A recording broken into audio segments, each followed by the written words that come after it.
What is that? I have a question about the, so I'm wondering, in the bill, the Competes Act, it actually, it tries to increase cooperation with China to address climate change.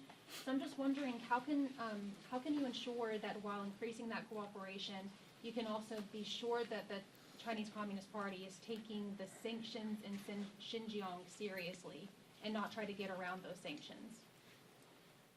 Well, we are very serious about the Uyghur legislation that we passed in a bipartisan way. Senator Rubio and Chris Smith on the Republican side, Senate and House, Jim McGovern, Congresswoman Wexton, Senator Merkley, and others. This has been bipartisan and bicameral. So nobody should be misunderstand how serious we are about that. When we pass the appropriations bill, we'll have the funding to fund our follow-up on checking on what companies might be using products coming from prison labor camps, making our workers compete with prison labor.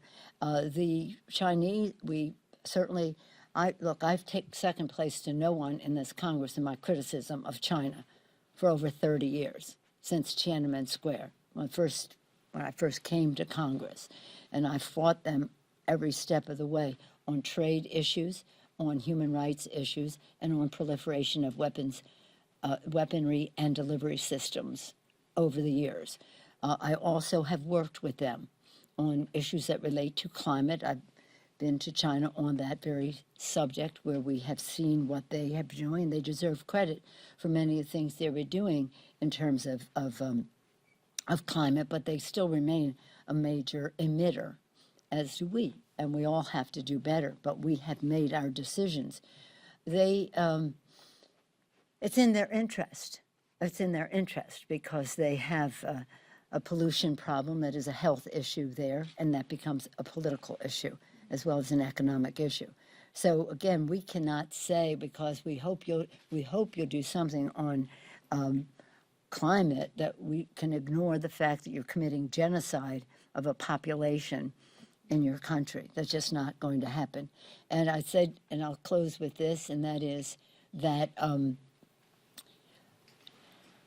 I've said it all the time. In fact, I've said it in Dharamsala with His Holiness the Dalai Lama standing right next to me. If we ignore human rights abuses in China because of commercial interest, then we lose all moral authority to talk about human rights any place in the world.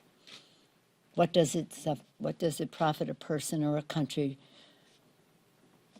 to gain commercially and suffer the loss of its soul? We cannot do that. So again, let's have a balance in all of it. Recognize we share this planet, that we hope that we can work together with them diplomatically on climate where we have common ground, but we will not and cannot. They say, the Chinese, they say, and torturers generally say, the most sinister form of torture to a prisoner of conscience is that they say to them, nobody cares. They don't even remember you. They don't even know you're in jail or why. So why don't you just give it up? Well, we do everything we can to make sure that they know that we are publicizing these names, as we did this morning. Once again, not only us, but the witnesses who came reading the names of others. So again, what the Chinese are doing to these people and their families, if their families, for example, testify that their loved one is being imprisoned endlessly for practically nothing, that's act of cowardice on the part of the Chinese government to take it out on the children and families. And these Uyghurs, you know, they send these people to these camps and then they take their children. I mean, this is diabolical. It's diabolical. So again, for over 30 years, I've been making that fight. But that doesn't mean that we shouldn't be. We work together on the Iran nuclear agreement. We can work together on climate issues. We can try to find common ground where we can. But that does not negate our commitment to our values. Thank you all very much. Thank you.